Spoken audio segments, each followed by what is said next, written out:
Hello, how are you guys? Today is October 1st, 2020. I am going solo today without my partner, and we'll see how it goes. I figured just to keep it going, keep consistent, we would film today. I do not like going without my partner, though, because he always brings a lot to the table. He also illustrates things for me that I may not have been able to see on my own, basically points that I could be a little harsh on, or something along the lines of maybe I'm too far to the right with it, and he can kind of pull me back in somewhere more to the center. With that being said, I am just doing it to keep consistent, and again, he will be back on Monday, so I'm going to go it alone for the 2 days, but not happy about it. I do miss my partner being here. So, today, day in history. On October 1st, let's take a look at what went on in this day in history. 1908, the Ford Model T was the first car for millions of Americans, and it hit the market on this day in 1908. And Henry Ford once famously remarked that you can get any color you want as long as it's black. So all the Model Ts that were out were black, and you could see that when you look at the old films. You know, obviously they're in black and white, so it's hard to tell, but all the Model Ts that rolled out in those days were black. Okay, so actually over 15 million total ended up being sold of that model. 1946, 11 Nazi war criminals are sentenced to be hanged at the Nuremberg trials. Hermann Göring was among them. He was an active member of the Nazi Party. He was Hitler's roving ambassador. He was at one point the head of the SA, which was like Hitler's stormtroopers. 1949, Mao Zedong establishes the People's Republic of China. And my grandfather was stationed during his time in the Navy. He was stationed over in China during the communist takeover, and it's a little gross, the book that he had, and I really wanted to see it just to get a feel of what it was like in those days when the communists did come in and take over in China. And he had this book that my father had told me about, which was all the tortures that were going on. I believe there was a guy, they used to put a cage over a guy's head, and they'd have, hungry rats running around, and obviously it's a terrible way to die. But there were several other either tortures or other forms of execution that were laid out by the communists, and I just wanted to have that look at it, at least just to really see the horrors that took place. And with that being said, though, 1949, Mao Zedong establishes the People's Republic. 1957, In God We Trust appears on paper currency in the United States. That had been around on the coins at various points since 1864. But the U.S. wanted to really differentiate between the Soviet Union and the United States because the USSR, being atheist, the U.S. began to print In God We Trust on all of their paper currency. And that was 1957. 1962, The Tonight Show with Johnny Carson debuts. He will remain the host till 1992, so he was on the show for 30 years. Now, it's important, especially for anybody who's young, to keep in mind TV in those days, especially, I was born in 74. My father's generation was the first generation, I guess, to have TVs in the house. But I still had black and white televisions when I was a kid in my bedroom.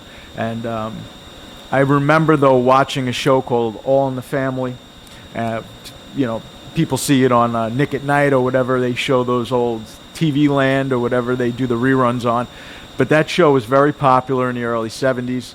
And I remember, every time they would go to sleep, Archie and Edith would go upstairs and they'd say, "We're going to watch Carson." So that was like my first, so I would wonder, who is this guy Carson? And, and then obviously as I got older, I began to realize who he was. But he was extremely famous because you have to keep in mind, television in those days, they only had, you had channel 2, 4, 5, 7, 9, 11, at the most. So there was under 10 channels to choose from, and especially in the early days there was like 3 or 4. So most Americans weren't watching, different cable channels, things like that. That wasn't around then. So everybody was watching, at 11 o'clock. They, especially the news, everybody would tune into the news at 11 or 11:30 whenever it was on. So the next day at the water cooler or wherever people could meet at work, they would often discuss things that were on television, and Carson was just a huge part of the culture in those days. I read a book recently by his lawyer, and he was not only Carson's lawyer, but he became a confidant and his best friend for the duration of the time Carson was on television. And this guy was a regular guy. He just started a law profession as a young lawyer. He ended up befriending Carson and became a real trusted person in Carson's inner circle. And you really got to taste what it was like to be, Carson really was one of the most famous Americans in those days. And he would, travel the world. He would, go to Europe and kind of hang out on some yachts and stuff over there. And this lawyer, who became like his best bud, would come with his wife, and Carson and one of his wives, because he was married several times, would hang out, and they would attend Wimbledon and all the, big sporting events in Europe. And Carson was a big tennis player, so he would often go to those matches. But it was just an interesting look at the life of a star in those days, throughout the 60s, the 70s, the 80s, before modern days where you have, cell phone cameras and TMZ and just 24/7 reporting on celebrities. You didn't get, you get blurbs in like the Inquirer or People magazine or, TV Digest or whatever, Reader's Digest rather. So you would get these like blurbs about them, but you never really got this like deep insight into their lives. So the book on Carson, I recommend it. It was written by his lawyer, and very, very good look at his life. 1971, Walt Disney World opens near Orlando, Florida. It was the second of the theme parks by Disney. 1971, the first CAT scan was performed in London on the brain. 1975, Ali defeats Frazier in the famous fight, The Thriller in Manila. They fought a trilogy of fights. One of them was Rumble in the Jungle. This was The Thriller in Manila, 1975. 1979, the U.S. returns sovereignty of the Panama Canal back to Panama. 1982, the first compact disc player was released by Sony, and that was a big change in music. How we listened to music in those days. I remember growing up when I was young. I used to look at my father's record album collection, and he had everything. He had Motown. He had all the Beatles albums, the Zeppelin albums, Stones. Just a wide. Anybody, the Beach Boys, anybody that you can kind of pick from those days, Smokey Robinson, just all across. He had Parliament, Funkadelic, he had all weird, obscure stuff. He had, R&B, rock. He had all different types of music. But looking at record albums in those days was like you got a piece of art in your hand. You open them up, and first of all, they're large. So you are looking, they have booklets in them, and it was a different feel. You digested the music differently. Not only were you listening to it, but in lieu of like an MTV type of show, or channel, the only view you really got of a lot of these artists, unless you went to see them in concert or they, appeared on TV once in a great while, you could look at the record albums. So they'd have lyrics in them in some cases, and just random shots of the band doing different things or the artist. It was very interesting. So I used to spend a lot of time looking through his record albums, and that really forged my taste in music. So then after the record albums, I remember 8-tracks came out, and my first car was a 77 Lincoln Continental, which had an 8-track player. 8-track was like a cross between a record album and a cassette tape as far as size. It was somewhere in the middle. But it was cumbersome, to have, slip it in, and it was a little bulky, and the sound wasn't that great, the sound quality, and it was tough to get to the song that you wanted to hear. So after, what I did was I got, instead of using the 8-track player in my car, I got an adapter put in which played cassette tapes. So everybody of my generation will remember cassette tapes. Another tough way to hear the song that you want to hear, because you can't just push a button and go right to it. You have to either rewind or fast forward. Cassette tapes really, they lost their sound quickly. If you kept playing the cassette over and over, the sound quality would diminish greatly. They were very cheaply made in a lot of cases. They could be, the tape itself would get pulled out of the plastic container. So I didn't really care for cassette tapes. And like I said, the sound quality just wasn't up to par. With the record albums especially, you had a certain really intimate feel to the music. You could hear like little crackling, and it felt like you were in the room with the band when they were recording it. Cassette tapes was a very sterile sound. You didn't get those intricacies that you get in the record albums. And compact discs consequently brought you closer to that intimate feel. The sound quality was greatly increased. They were you could scratch them and everything, but they still felt a little more sturdy than the cassette tape. But they were also bigger. So with the compact discs, they'd have booklets slipped in there, so you could kind of look through the booklets of the bands. And that was the last form of purchasing music for most of us. We'd go to the record stores and we would get CDs and whatnot. And now everything is online, and it's just, I don't know. For me, I'm glad I grew up when I did, and I got to enjoy record albums. I got to enjoy cassettes. I got to enjoy, even the 8-tracks. But it just felt more intimate than just, hitting something on the computer where, a million other people or 1,000 other people, you get, like the same thing, or, and then you have everybody's commenting on it. It was much more of a individual experience when you had a record album, a cassette, or a CD. But anyway, 1982 was the first, is the introduction to the CD player, compact player. In fact, I believe it was 1987 when all the Beatles albums were first put onto CD. So the 80s was really the switchover. I remember all the bands were rushing to, convert their catalogs into compact disc, and then as time went on and the technology improved with the discs, they would remaster them and they would, improve the sound quality. They were just a cash grab for the band if they had contracts for a certain amount of albums. Quick way to do it would be to put out a greatest hits album or repackage their already released material into a better sounding product. So compact discs a lot of times were just issued, then reissued.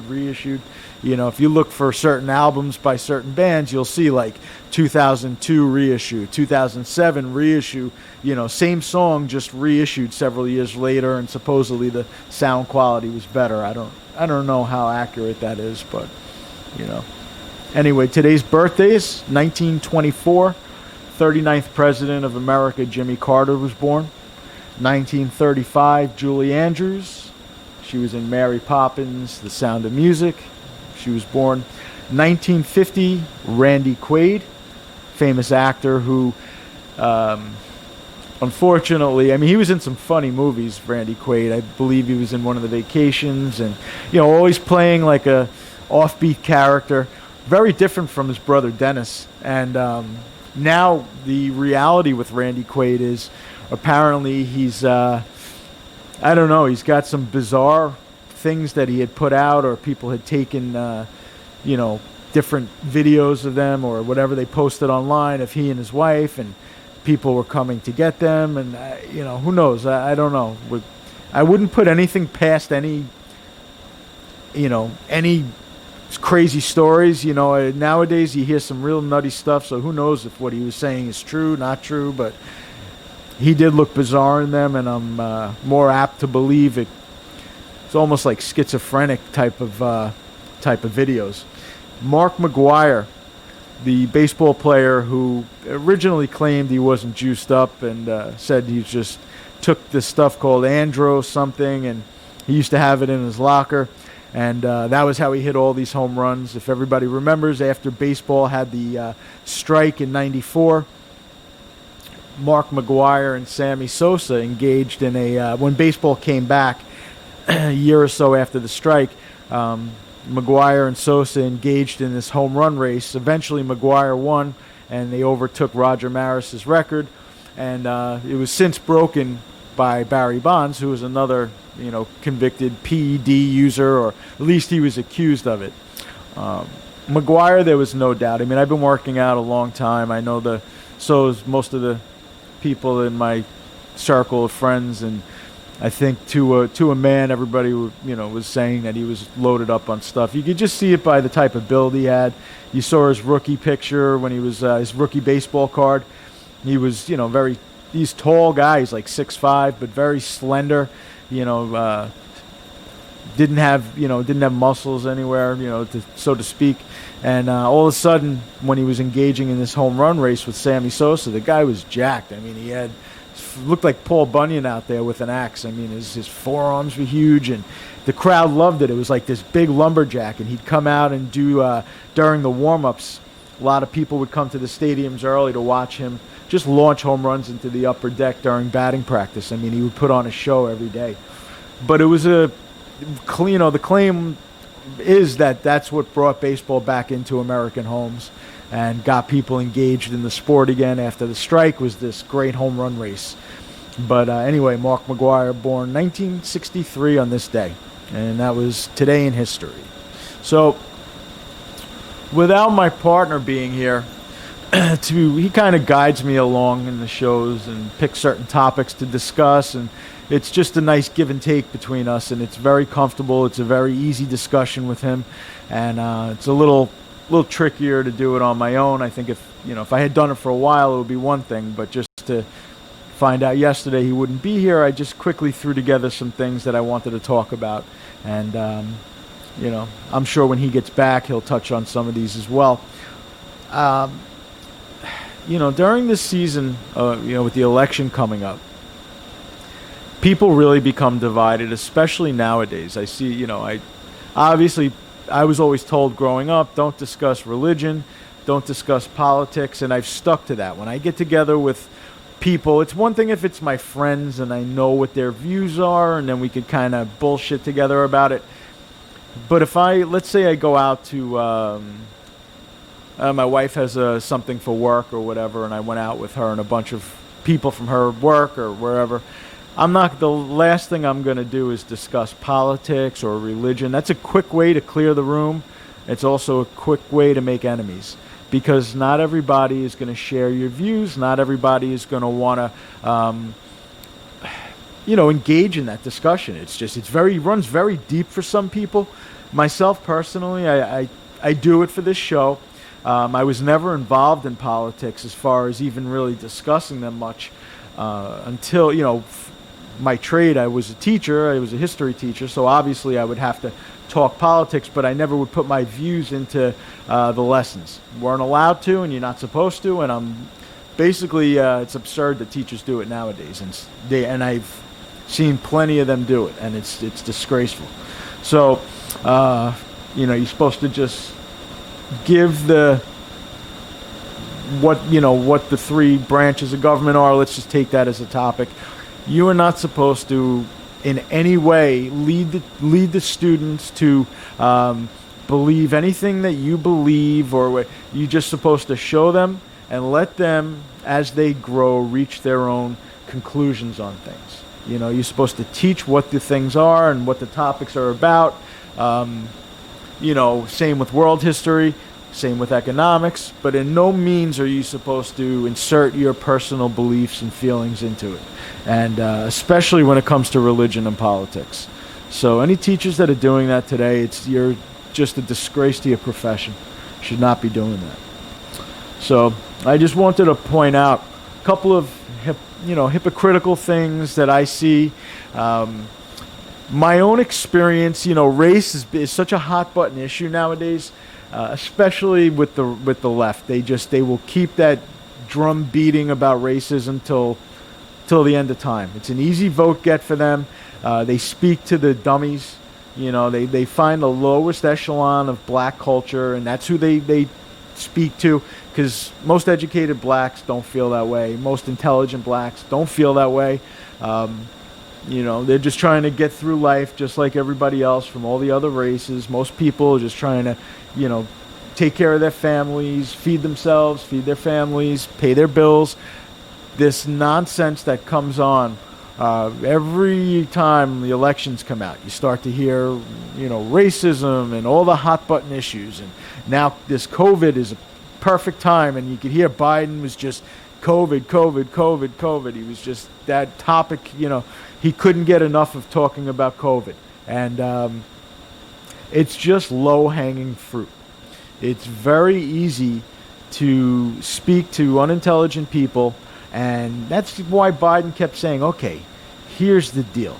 It's insulting, first of all, because I don't need you to tell me what the deal is. I can, I know what the issues are at hand, and I can make my own decisions. I don't need you to kind of break things down in a, it's almost insulting. But regardless, I don't hate Biden. I don't even really dislike him. I just won't vote for him. His politics are not in line with what I feel. Consequently, the people that I know that are not voting for Trump, there is such a hatred of this man that I don't get it. I know what his bad qualities are. It's evident for everybody to see. I mean, I've been seeing Trump since I was a kid. Seeing him in the news, and I get it. He's not, for some people, he's not a likable guy, but the absolute hatred that I see for this guy, it's like, I don't quite get how it runs so deep for people, especially you don't know the guy. Well, what is this like, and the topics or the issues that they're pinning on him, first of all, it's wrong. If you actually did the research into it and you compared them fairly between Biden and Trump, you might be surprised, because all the things that you're accusing Trump of, your guy Biden that you're voting for is guilty of, more so than Trump. So I just find it ironic. I find it hypocritical, and I figured I would just kind of run through a couple of things. We touched on some of them yesterday when we reviewed the debate, but I figured just to reiterate and to just go a little deeper into some of them. And I've also talked about my own experience involving race, and I wanted to give it again and just really lay it out slowly, concisely. So maybe if there's anybody who views this that knows me, and there have been things printed about me, especially after I had a friend and I had gathered some people together to kind of make sure one of these protests that were going on in our town remained peaceful. And that was my only intent. That was my partner's only intent. But then for my wife to have to go online and read that her husband's a racist, the father of her kids is a racist, disgraceful, and thank God, she's not somebody that gets pushed over easy. So she went back at them, and I'm very glad for that, because she's known me for 30 years. She knows what I believe. She knows how I've raised my kids, as I know how she's raised her children. And racism is, I'm not racist by any stretch. So let me just go through some of them. I wanted to just walk everybody through what a so-called peaceful protest actually was, because I was there at one of them. So now, let's go through it. Now, I'm not talking about the ones in the city where, CNN is broadcasting saying, yeah, it's a mostly peaceful protest, while there's a factory burning behind the guy and, people are screaming, F this, F that. I'm not talking about that. You can watch TV and understand that many of the protests in the city were anything but peaceful. I'm talking about a suburban protest where there wasn't much violence, if any. There was one incident. So even those protests, I just wanted to go over what really took place. So, and this is, I know my friends that were there with me have heard this a million times, but just in case anybody new is watching or in the future it's ever brought up. I wanted to have it documented. So what happened was there was a flyer being passed around, around the town. It was Smithtown, New York, and on the flyer they were printed by some girl who I guess was trying to, rile up her troops there to come into the suburbs, because none of the people that were at the protest, some of them, a few of them were local. Most of them came from other areas and were bussed in or drove in from the city or whatever. So on the flyer there was, fire, of course, and they were making threats that they were going to come and shake up Smithtown and take it to Smithtown and show them whatever, just basically it was short of saying they were going to come beat us up or burn the town down, but the threat was real when you look at the flyer.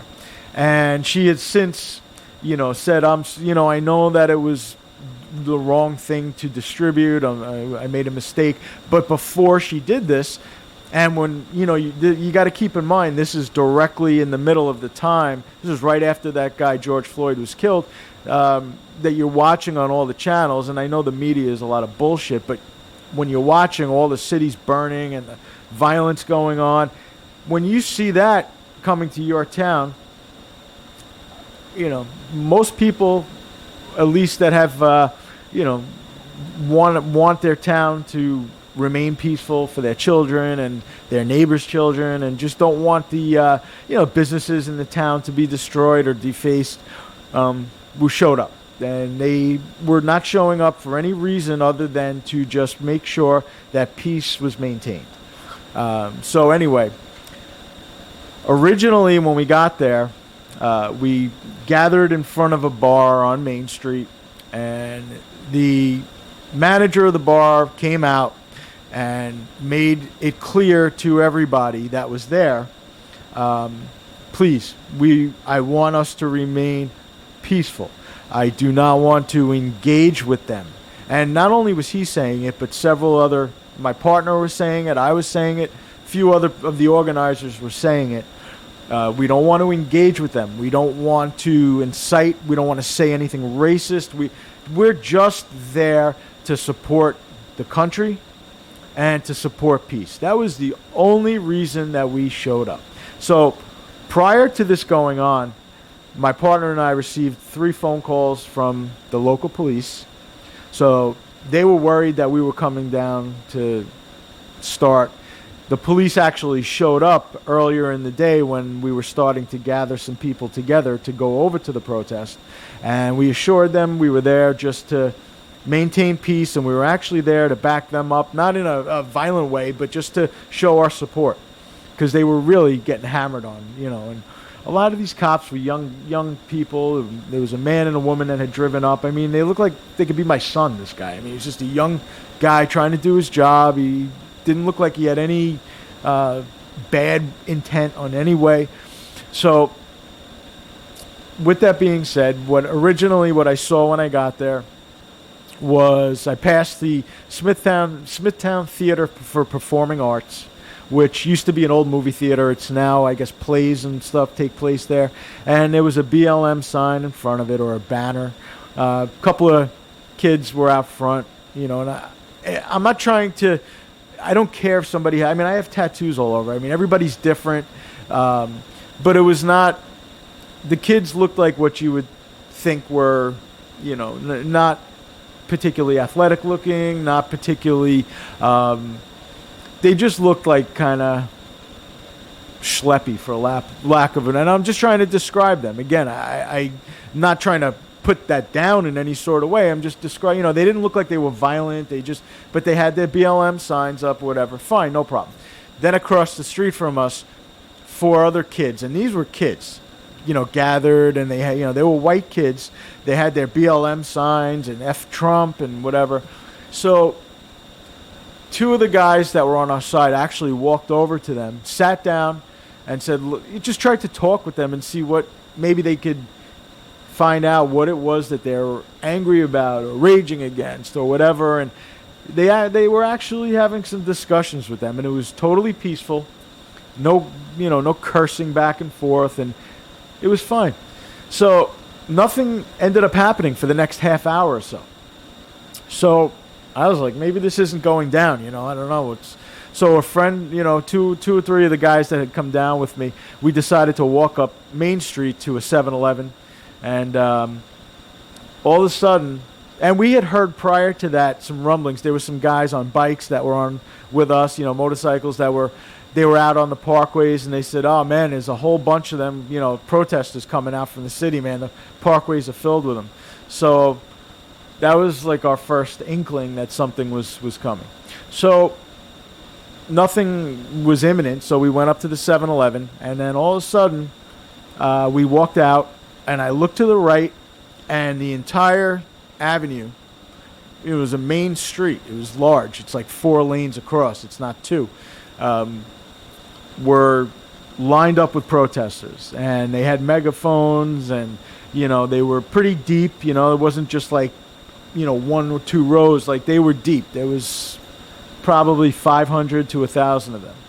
And if you've never been 100 feet away from an angry group, and they were angry, the gestures they were making, the noises, the things they were chanting, it wasn't like peaceful stuff. It was vulgarities. They were, they looked riled up.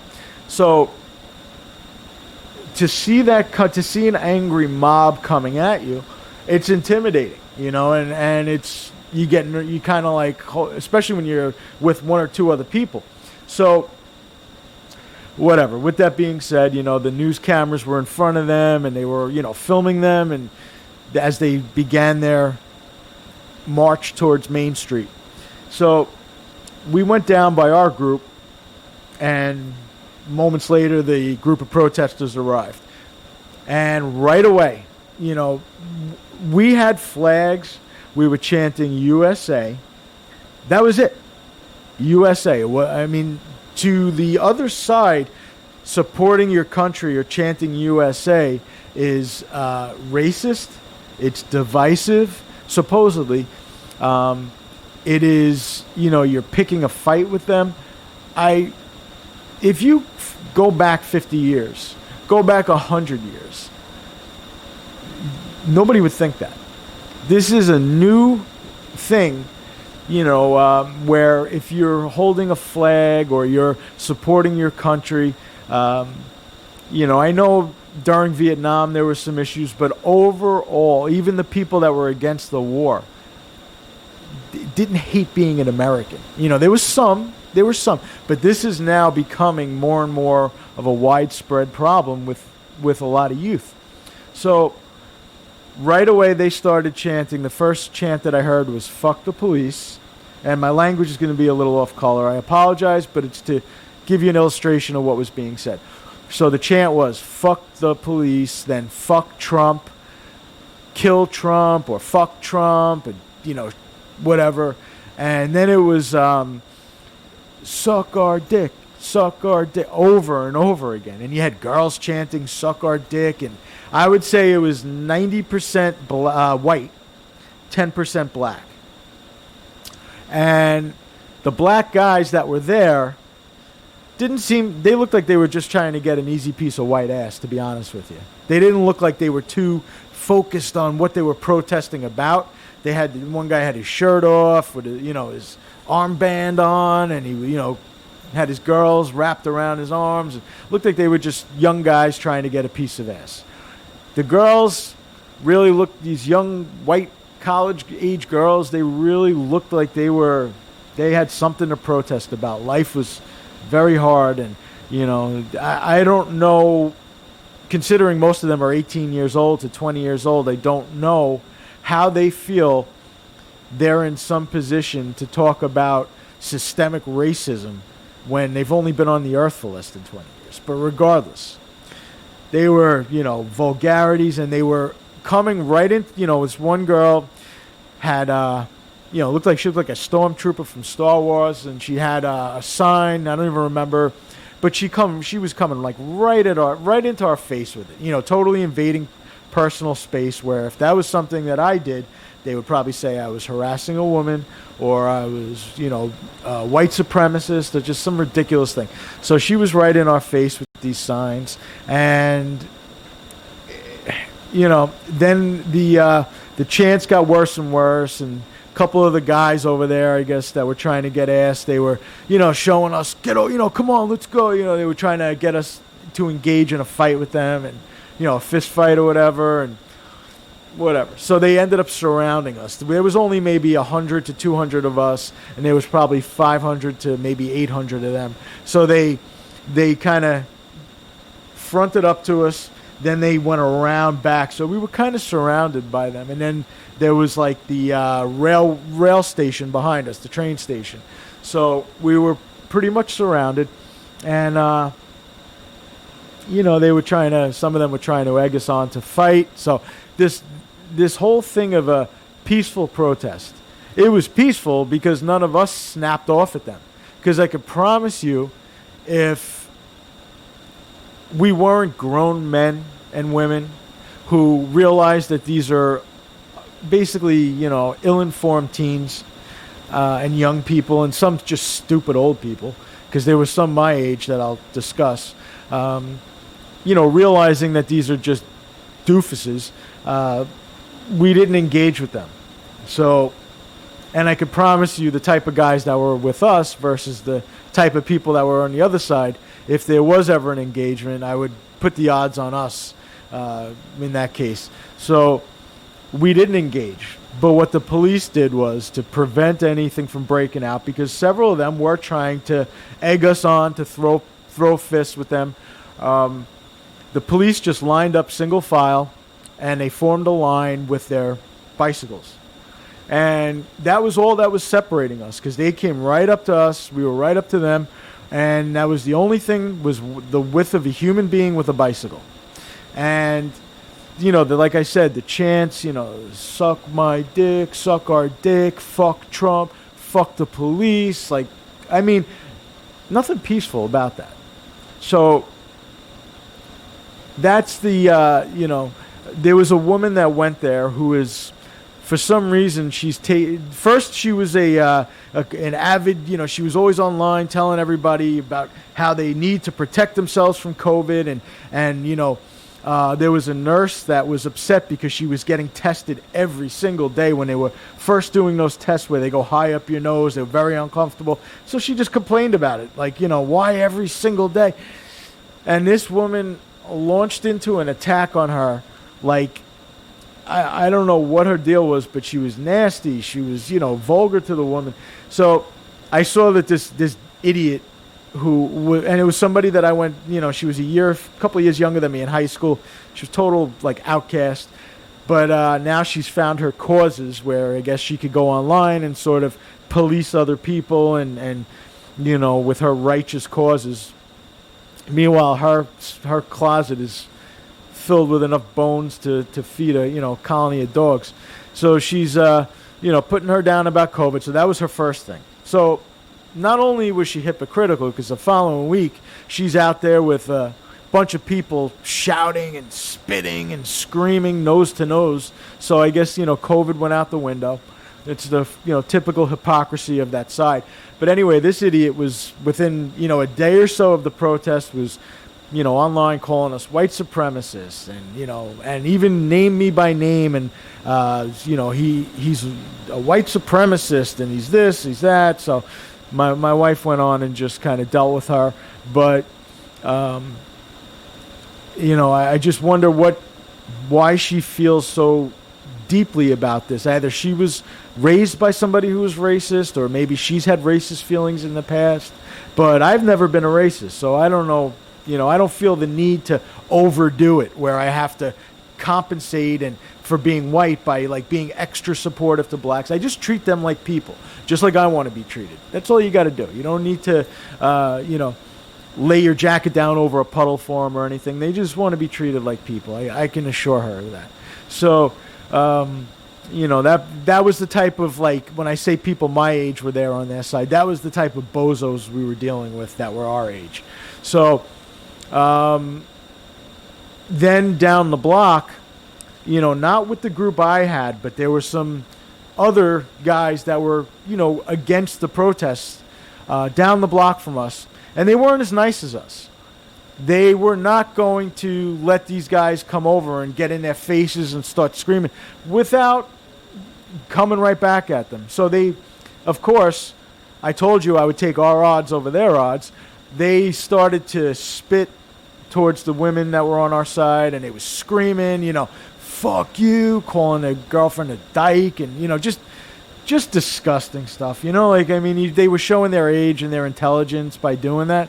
And they broke off from the large protest, came right up to this fence area, and then the group that was on our side had come up to them, and they were nose to nose, and there was a cop in the middle, and this guy was the typical, out of shape older cop that you see. The poor guy looked like he was about to have a heart attack trying to keep them apart. His hat was crooked, and he was falling against the fence. I felt bad for the guy. But somehow a 2x4, and I don't know. I would say it was their side or our side. I don't know. All I know is these guys they met at the fence, and they were starting to throw hands, and I had looked down by the larger group for a minute or two to see what they were doing. Turn around, and then there's a 2x4, and both sides were holding it. The guys that were on our side had their hands on it. Guys that were on their side had their hands on it. And the guy on our side ripped it away, and ends up, bam! They were throwing punches, and this guy smashed them. Now, they were also on their side trying to hit these guys with it. So it's not, both were wrong. But the kid on their side got the worst end of it. He got beaten, got a shot to the head, was bleeding, and 5 minutes before, fuck the police, fuck Trump, fuck you, running right over to the cops. Pointing the finger at the guy that hit him and arrest them. I'm pressing charges, and he was holding on to dear life to this cop's leg. So they threw him in the ambulance that was there. They stitched him up. He came out, and nothing was done right then and there. The guy wasn't arrested. I guess they didn't see who did what. But the kid apparently kept going into the police station and kept trying to press charges, and never was able to do it. But the point is, there's the hypocrisy again. So we don't have police at these things. What would have happened? The kid would have got killed. That's what would have happened. Because these guys were not the type to be played with.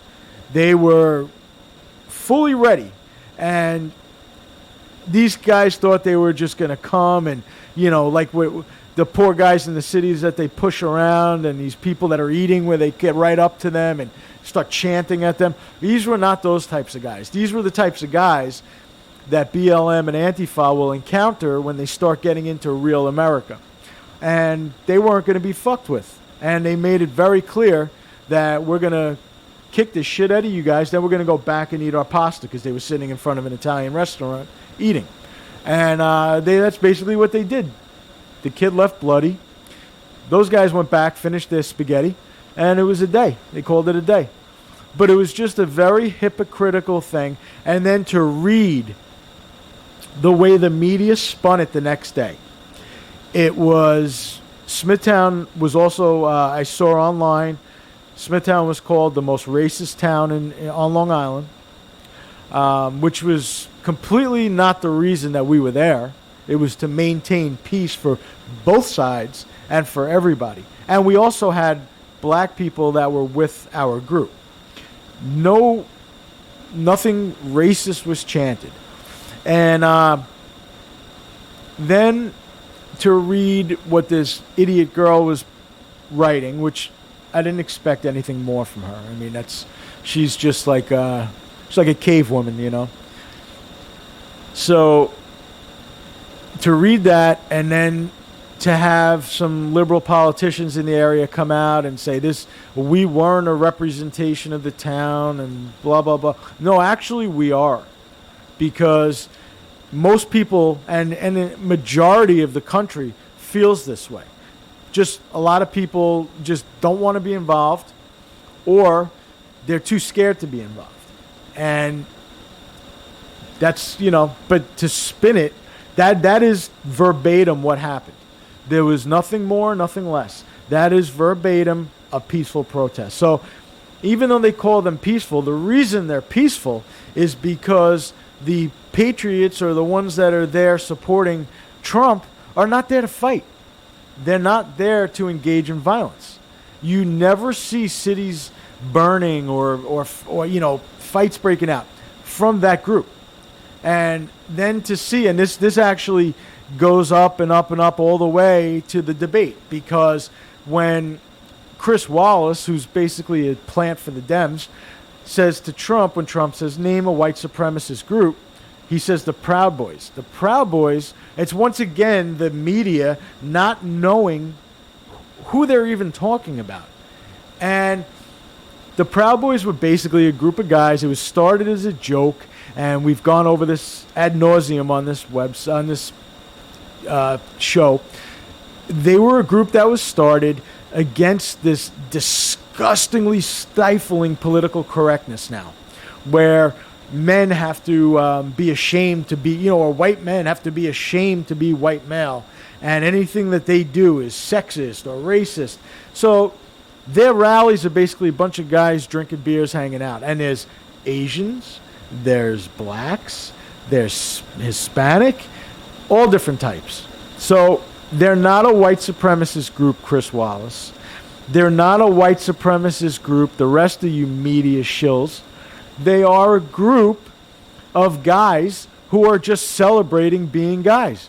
Just like you always see those women things, they have their little groups and, proud to be a woman or strong woman or whatever. Good, I don't care. You're entitled to it. But men should not be ashamed for being men. And you know what? There's always going to be alphas. I'm never going to stop being how I am because I'm offending somebody. I just go about my life. I don't bother anybody. My friends are like the same way. But if I don't believe in something, or I'm not going to allow you to ram down my throat your ridiculous views on things and disavow, white systemic racism, like, I don't believe in it. And I don't care, even like I saw Rogan on his podcast is, there's racism. He's playing both sides of the fence. I don't care what he says. That's what he's doing. But I'm not going to take something that's shoved down my throat. I'm not racist. I've never been racist. I don't like a lot of white people. I don't like a lot of black people. There's bad in every group. If you're an ass, you're an ass. I don't give a fuck what color you are. You're a dick. And girls, if you're a bitch, you're a bitch. But there's very nice women. There's very nice black guys, black girls. There's very nice whites. There's very nice Spanish. You're a dick, you're a dick. You're nice, you're nice. That's as simple as that. So that's really, I guess I could kind of end it there today. I just wanted to go over the hypocrisy and to really describe, the way Wallace, he was doing it during this debate in a way where every question he was asking Trump was like, disavow white supremacy. It was always just chiseling away at it in a way where you can't just jump out and say, see he's on their side. But he was doing it in a very calculated way. Whereas everything he was asking Biden, he didn't hammer him on him saying Antifa is an idea. Bullshit. Anytime you see violence, innocent people being hurt, businesses being destroyed, it's either Antifa or BLM. I didn't see Wallace making Biden disavow that. It's all bullshit. So tomorrow I will tackle something else until my partner gets back and make a fool of myself till Monday. So with that, I wanted to wish everybody a good Thursday. Have a great day. We'll see you tomorrow. Take care.